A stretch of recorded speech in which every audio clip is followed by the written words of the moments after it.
2025 भर्तियों का वर्ष आज ही सुनिश्चित करें अपना सिलेक्शन और डाउनलोड करें तैयारी कर लो ऐप।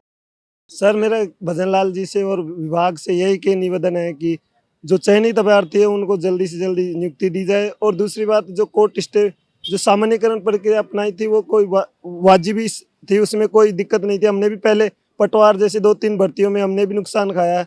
भाई जिस तरीका का पेपर आता है तो उसी तरीके से उसको करना पड़ता है। लेकिन अब विभाग और सरकार से अनुरोध है कि वो जल्दी से जल्दी इसकी स्टे को एजी और डबल एजी की नियुक्ति करे कोर्ट में, और इस मजबूती पैरवी करे कोर्ट के माध्यम से, और इस स्टे को उठाकर जो जुलाई माह में आयोजित होने वाले छठे रोजगार मेले में इसे शामिल की जाए और इससे लोगों चयनित अभ्यर्थियों को जल्दी नियुक्ति दी जाए। मेरा तो यही अनुरोध है भजनलाल जी से और माननीय मंत्री जी से।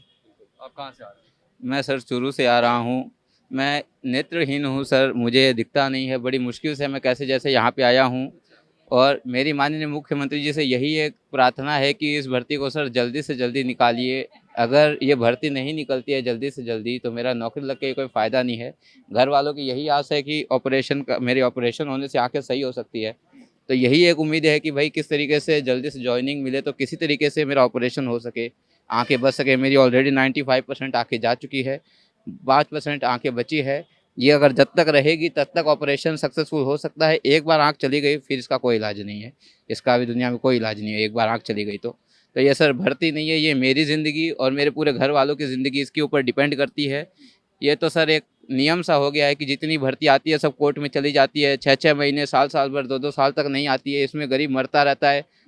हम क्या करें? अब मेरे बड़े भाई हैं, उनका खुद का मोबाइल टूटा हुआ था, पर उन्होंने कैसे भी करके मुझे दूसरा मोबाइल दिया कि तुम पढ़ के लगो, तुम किसी तरीके से करो कि तुम्हारी ज़िंदगी ठीक हो जाए। आज उनकी मेहनत का क्या सिला मिल रहा है? अगर मुझे नौकरी मिल के भी अगर नौकरी नहीं मिल रही, लास्ट के अंदर में अगर जब मेरी आंखें चली जाएगी तो नौकरी मिल के भी मैं क्या करूँगा? मैं तो ज़िंदगी भर के लिए एक तरीके से बोझ ही बन के रह जाऊँगा अपने घर वालों के ऊपर में। तो मेरी यही एक रिक्वेस्ट है कि प्लीज़, मेरे जैसे पता नहीं कितनों की कहानी है यहाँ पे, और कितने हैं जो सक्षम भी नहीं है आने के लिए। क्यों मैं एकलौता तो ऐसा नहीं हूँ जिसकी आंखें नहीं है या टांगें नहीं है। बहुत जन है जो आ भी नहीं पाए, जिनकी ज़िंदगी इसके ऊपर टिकी हुई है। तो सर मेरी यही एक विनती है कि आप प्लीज़ 2 तारीख को इसको किसी तरीके से आप जल्दी से जल्दी भर्ती से निकालिए, और इस आगामी इसमें रोज़गार भर्ती में हमें सर नौकरी दीजिए। ये आखिरी उम्मीद है हमारे लिए। अब मेरे और कोई उम्मीद नहीं है, आगे मैं और कोई और तैयारी नहीं कर सकता। अब मेरी और आँख की कैपेसिटी नहीं है कि मैं और कोई तैयारी करके आगे देख सकूं। पहले भी मैं 2 बार नॉर्मलाइजेशन में रह चुका हूं। इस बार मैंने चौथी पारी से भी कैसे जैसे करके मैंने निकाल लिया नौकरी। पर वही बात है कि अब ये दोबारा कोर्ट में चली गई है, और इसके बाद में अब आसार अब आप लोगों के ऊपर निर्भर है, न्यायालय पे निर्भर है, इन्हीं पे हमारा भरोसा है। मुझे तो नहीं दिखता, पर मेरे घर वालों को आस है कि भाई कुछ होगा। कौन-कौन सी भर्ती में आप पहले रह चुके हैं? पहले मैं सर पटवारी में रह चुका हूँ, उसके अंदर नॉर्मलाइजेशन के अंदर में मेरे नंबर कम होने की वजह से मैं 2 नंबर से रह गया था उसके अंदर में भी। मुझको पूरी तैयारी ऑडियो के ऊपर करनी पड़ती है। जैसे कि आप लोग नोट्स बना के नोट्स से तैयारी करते हो, मैं नोट्स वगैरह नहीं बना सकता, मैं लिख नहीं सकता।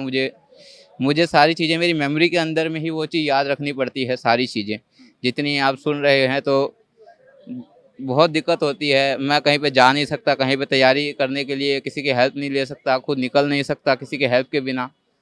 तो एक तरीके से ये ऑपरेशन ही एक आखिरी उम्मीद है कि अगर ये नौकरी मिलती है तो ही ये ज़िंदगी के लिए उम्मीद है, वरना मैं नहीं चाहता कि भाई मैं घर वालों के ऊपर में बोझ बन के जीऊँ। मैंने तो सोच लिया था कि अगर इस बार इस नौकरी के अंदर में अगर मैं नहीं लगता हूँ तो घर जाने का कोई मतलब ही नहीं है। मुझे तो उस टाइम पे रेलवे ट्रैक दिख रहा था।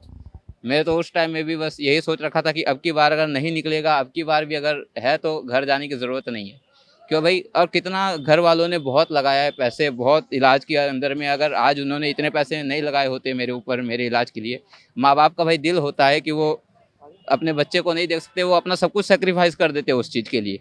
आज उनका अच्छा खासा घर होता, पर उन्होंने मेरे लिए सब कुछ सेक्रीफाइस कर दिया। गरीबी आज एक तरीके से मैं खुद को जिम्मेदार मानता हूँ मेरे घर की गरीबी के लिए।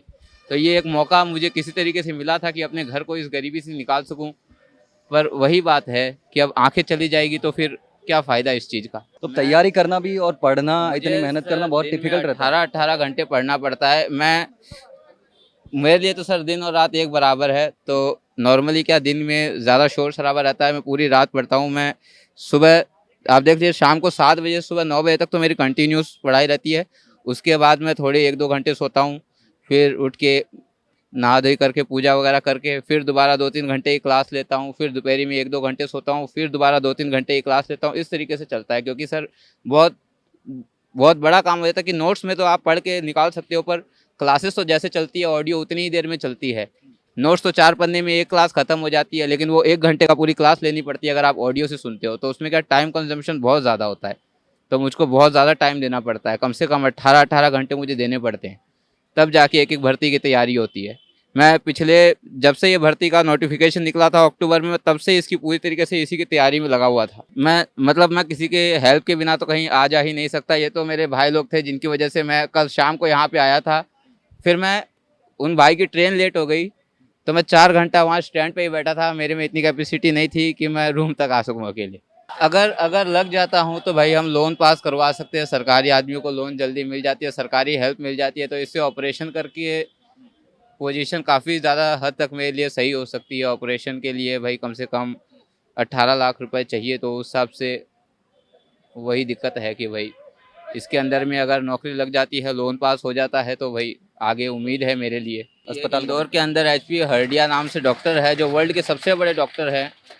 तो उनकी तो खाली उनके सामने बैठने की सिर्फ फीस 40,000 रुपये है, कि उनसे बात करने के जो दवाई वगैरह जो उसके बाद यहाँ 2 मेरे इंजेक्शन लगते थे, तो उसके 40 हज़ार रुपये, मतलब 80,000 रुपये उनके लगते थे। घर वालों ने मतलब बहुत पैसे लगाए इस चीज़ के अंदर में, मेरे आँखों के ऊपर में। अब एक तरीके से मैं खुद को ही ज़िम्मेदार मानता हूँ उनकी गरीबी के लिए, कि मैं ही वजह हूँ कि भाई या तो पिछले जन्म के अंदर में कोई पाप है, तो उनका मैं परिणाम हूँ। कि सब कुछ हो के भी अगर मैं कुछ नहीं कर पा रहा, सब मौके आके भी, अगर ये एक तरीके से आप कह लीजिए कि एक जुआ है, कि हम इनाम तो जीत गए, पर वो आप इनाम ही इतना लेट देंगे कि आदमी वो कर्ज का जो उसने उठाया है उसके तले वो पहले ही पड़ जाएगा इनाम आने से पहले ही। एक पल में तो जब वहाँ पे मेरी शाम को पारी आई थी, चौथी पारी में, उस समय जब नॉर्मलाइजेशन दिया था, एक तो आधी हिम्मत तो उस टाइम में ही टूट गई थी कि भाई ये क्या हो गया।